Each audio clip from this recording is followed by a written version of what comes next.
Telekanalimiz tomonidan o'tkazilayotgan omadli tomoshabin aksiyasi g'oliblarini aniqlash jarayonlari davom etmoqda. Eng faol ishtirokchilar qimmatbaho sovg'alarga ega bo'lishyapti. Aksiyamizning navbatdagi g'olibi Farg'ona viloyatidan va ijodkorlarimiz unga televizorni topshirishdi.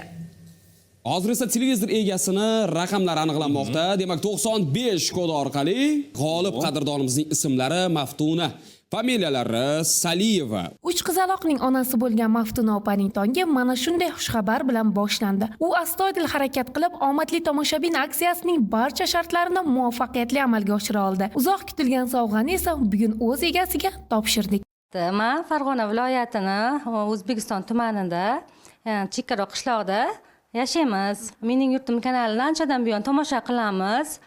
O'yinida televizor orqali, MyFi kanali orqali ko'rib, darrov skanerladim. Juda kattakon rahmat aytaman mening yurtim kanaliga.